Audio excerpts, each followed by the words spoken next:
সম্পদের ব্যবহারের ক্ষেত্রে অপচয় করা যাবে না, অপব্যয় করা যাবে না। সূরা আরাফের 19 আয়াত আল্লাহ রাব্বুল আলামিন বলেন কুলু ওয়াশরাবু ওয়া লা তুসরিফু, তোমরা খাও এবং পান করো, ওয়া লা তুসরিফু, অপচয় করিও না।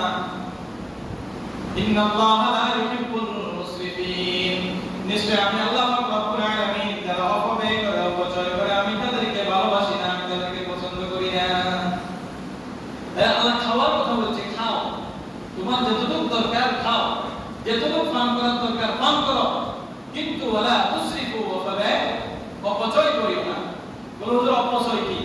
মনে করুন না আপনি মেহমান আসুক বা যেটা হোক, একটা মাত্র তরকারি হলে একটা সিলিন্ডার আপনার আগে যেত 15 দিন, আপনার ঘরে খাওয়া দাওয়ার আইটেম পাক করা কমাই ফেলেন, তাহলে কি আপনার ওই 15 দিনের টাকাটা তুমি বেশি যাবে না? আপনি মাছও পাক করলেন, গোশতও পাক করলেন, মাছও ভাজি করলেন, বিভিন্ন আইটেম করলেন, তো গ্যাস খরচ হইতেছে না? তো এই যে ইনগ্রেডিয়েন্টগুলো আমরা ক্রয় করতেছি, একটা গ্যাস 1700 টাকা 1600 টাকা দিয়ে ক্রয় করতাম, এখন এটা 2200 টাকা হয়ে যাচ্ছে। কেন? আমার আপনার জ্বালানি বেড়ে যাওয়ার কারণে আমরা জ্বালানি কমাই ফেলি না, আমরা সেটা ব্যবহার করব না, কমাই ফেলি। যখন মনে করেন না বর্তমানে কিছুদিন আগে রমজানে লেবুর স্বর্ণের দাম হয়ে গেছে, 4টা লেবু 100 টাকা 120 টাকা, হয় না?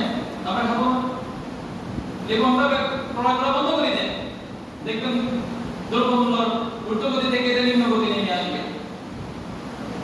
এজন্য আমাদেরকে জ্বালানি ব্যবহারের ক্ষেত্রে, আমি সরাসরি বলতেছি, জ্বালানি ব্যবহারের ক্ষেত্রে আমাদেরকে কমায় আনতে হবে।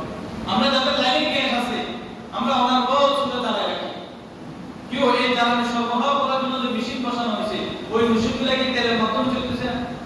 ওই মেশিনের অফিসগুলো কি তেলের মাধ্যমে চলতেছে না?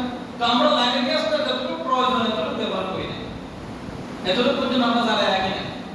এই যে মনে করো বিদ্যুৎ, বিভিন্ন প্রতিষ্ঠানে, বিভিন্ন ঘরবাড়িতে, রাস্তায়, বিভিন্ন জায়গায় প্রয়োজন নাই, বন্ধ রাখেন, দেখেন আপাতত বন্ধ রাখেন, আমাদের জ্বালানি সংকটটা মোটামুটি সহনীয় পর্যায়ে আসুক না। এই যে ক্রাইসিস, পেট্রোল, অকটেন, ডিজেল দীর্ঘ লাইন ধরে দিতে হচ্ছে, যাদের ব্যবসা বাণিজ্য আছে বন্ধ হয়ে যেতেছে, কলকারখানা বন্ধ হয়ে যেতেছে আস্তে আস্তে। আমি আপনি জ্বালানিটা একটু কমাই ফেলি, বিদ্যুতের ব্যবহার একটু কমাই ফেলি, তাহলে উৎপাদনের ক্ষেত্রে তারা একটু সাশ্রয় হবে। এজন্য বলছি ইন্নাল মুবাদদিরিনা কানু ইখওয়ানাশ শায়াতিন, খাওয়ার ক্ষেত্রে, ব্যবহারের ক্ষেত্রে অপব্যয় করা এটা আল্লাহ পছন্দ করেন না। আর অপচয়কারী, অপব্যয়কারী শয়তানের ভাই। শয়তানের ভাই মানে কি? শয়তান কি দিছে? আল্লাহ লানাতের ঘন্টা লাগাই দিছে কিয়ামত পর্যন্তের জন্য। তাহলে আমি আপনিও তো শয়তানের ঘন্টা, লানাতের ঘন্টা কিয়ামত পর্যন্ত মাথায় নিলাম। কি ও বন্ধু যেরকম হইলে আমি যদি শয়তানের বন্ধু হই, তো বন্ধুর যে দশা আমার তো সেই দশা। এজন্য আল্লাহ পাক আমাদেরকে সর্বক্ষেত্রে, ব্যবহারের ক্ষেত্রে সাশ্রয়ী হওয়ার তৌফিক দান করেন। এখানে আল্লাহ পাক রব্বুল আলামিন দ্বিতীয় আয়াতে বলতেছেন